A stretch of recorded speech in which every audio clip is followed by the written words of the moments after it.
Hey guys, it is TJ Anthony here with CBS 21 News, and today we are getting into your digital cast this Thanksgiving Thursday. Okay, so first up on the list, we're going to talk about Harrisburg City Council. There's a lot going on. We've reported on them in the past, but now reportedly they have a hole in their budget worth tens of thousands of dollars, specifically $90,000. So let's go ahead and bring in Sarah Burns. Penn Live first reported this, but our CBS 21's reporter, Sarah Burns, looked into it.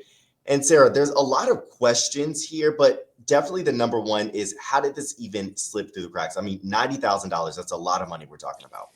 Right. So there's actually a couple of points to make. So this was during a city council meeting that was on Tuesday. The $90,000 is an over budget that happened in the Parks and Recreation Department. And, that was the number one question for this council members to the Parks and Rec Department was how did this even manifest? And so the Parks and Rec, they explained that there were a couple of reasons why this had happened. Their original budget was allocated for $350,000. It ended up around $440,000. And they said that a big reason was a lot to do with their staffing, their temporary workers that they pay, which includes like the students that they hire to be lifeguards over the summer, oversee their parks, safety, things like that. And so when those workers return, they automatically get a raise every single year that they come back. So there was that to factor in. Another factor was the fact that the schools let out early for summer and also started late. And they usually have about 7 weeks of summer, but this past year, they actually had 9 weeks to account for, which also added an increase to the budget that was unprecedented. And then the third reason has to do with the way that those funds were just sort of distributed overall. There were events happening for the first time this summer And then that were not previously in the budget. Yeah, and then Sarah, so right now we are looking at video of a senior center, and you mentioned, how funds were distributed, which in one way, we know that $250,000, $250,000 was given to a senior center in Harrisburg. And what's interesting is when you were digging into this, we were talking about this in the newsroom earlier. We know that there are several other senior centers in the city, but it seems like only one was given that substantial amount of money. Is that correct? Yeah, so that's what it seems. Councilman Lamont Jones explained that one of the theories as to why it might have been just given to one was because an advisory member with that senior center is on the advisory board or knows Mayor Williams, and Mayor Williams is the one who said that the senior center would be getting $250,000 apparently, and this city council is wondering why it wasn't split up. There are 4 senior centers in Harrisburg. There are 11 total in Dauphin County, and so they're just kind of they have yet to have a discussion on this if it's actually going to that full amount go to the senior center singularly. There's also a debate about what qualifies as a senior center in the county, because there are certain things that the senior centers in across the county do and don't do, such as distributing food, offering programs. So there's a lot of layers to this that the city council alone and I guess the mayor has to look over before they get selected to receive these funds. Yes, a lot of questions, a lot of layers, but definitely, another question that, this makes me wonder is, are other senior centers possibly going to get some money? Will this money be split up? Did they talk about this? I mean, this meeting went on for a long time last night, or not last night, but whenever the meeting happened. So I feel like the overall theme of the meeting, this was still all on Tuesday, was it was just a big question mark, basically.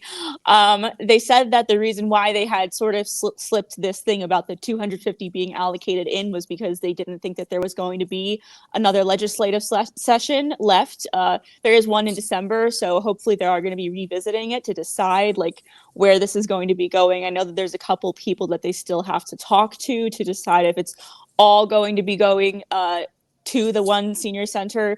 I know that the solicitor that was there said that he's going to be passing on the information from city council to people who are on the advisory board for that senior center, which is the Hines. The rest of the name is fleeting me right now, but it's the Hines moniker, I believe, senior center. And so he's going to ask them if they could explain where that 250 would go to and like what need does it have to be that much. Awesome. Great information, Sarah. Now, one last thing I do want to get into, of course, a lot of people have questions about this, and you actually spoke to some people that live in Harrisburg about what's going on with city council. So break down, what did they have to say? Yeah, so I think the biggest theme that I found today when I was talking with people is that they want to have, of course, a level of trust, a level of transparency with city council, with all of the departments in the area, how their funds are being handled and distributed, to have the 90,000 go over budget and not have these, fallouts pre-planned in that budget has sparked a little bit of concern when I was talking with people today. Because again, that level of trust is just so incredibly important when you have these elected officials making massive decisions. And then as for the 250 allocation, they all sort of told me that they hope it gets split up. They would love to see it go to more organizations, for the city council to care as much about other organizations like homelessness, veterans in crisis, just things of that nature. So I think it's a natural reaction to have, and that trust is something that definitely has to be maintained here. Oh yeah, absolutely. Especially when, like you said, they are elected officials. Well, Sarah, thank you so much. I could tell you've done a lot of work on this. I heard you listening to the meeting earlier in the newsroom for hours. So I appreciate your reporting. You did a great job. Thank you so much, Sarah. Thanks, TJ.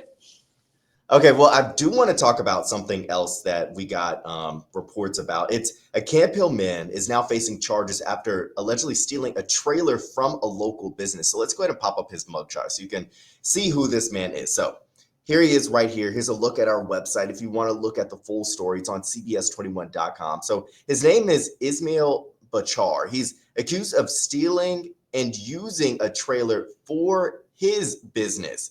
So that's something you really don't hear about every day. Now, so what's interesting is this investigation actually began a couple months ago, specifically June 26th. But this month, on November 14th, that's when he waived his preliminary hearing. So we'll get into a lot more about that. Let's go ahead and look at the weather. So it's Thanksgiving Day. There's a lot going on. You all are probably inside enjoying your turkey, but tomorrow you all will probably be getting outside doing some shopping, getting ready for the big day, Black Friday. So, Tom, they'll be getting a lot of deals when it comes to electronics. Will people be getting a deal when it comes to the weather, though? They will not. Look for deals on winter coats. I mean, it is that kind of cold. It feels like we're going to go from this fall and not so much gradual, but dive right into winter, and it's sustained cold. Take a look at some of tomorrow's highs. You'll see across the east here, we're not going to get out of the low 40s for us. We're going to be in the low 40s in Harrisburg. But look out to Chicago. These are high temperatures, 26, 35 that you see there in Cincinnati. So it's this cold air, and this is going to be sustained through the weekend. So take a look at the 7-day. Very quiet weather pattern. We're finished with any precipitation, but wow, is it cold, and it stays cold. So very windy as we head into the weekend, low 40s tomorrow, not getting out of the 30s over the weekend. Plenty of sunshine, but it's windy, it's cold. Then those overnight lows in the low and mid 20s, that'll really get you. That's the kind of cold that kind of cuts right through. And then all next week, we're on the cold side, finally getting back to 40 by the end of the week. But again, a quiet and cold weather pattern, and this is going to be a little wake-up call. So it's time to dig out the winter jackets, TJ. Oh, look, at least that wind will wake people up ahead of Black Friday when they go and they start watching the TVs and stuff. Hopefully it's a peaceful Black Friday. Yeah. All right. Well, I want to end on this. Something that happened with the Detroit Lions. This game actually aired on CBS. Can we go ahead and pull up the video? So they won the game. And look at them sharing turkey legs with everyone and just ripping it right off. Look like a whole turkey of legs. Oh, that looks so good. I had some of that today. It was good. That is awesome. I love that, Steve. Look at that. Wait, what's he got? A carrot? Oh, man. How many legs that turkey have? Thanksgiving food. That's awesome. Happy Thanksgiving. All right. Well, thanks, guys, for joining the CBS 21 Digital Cast.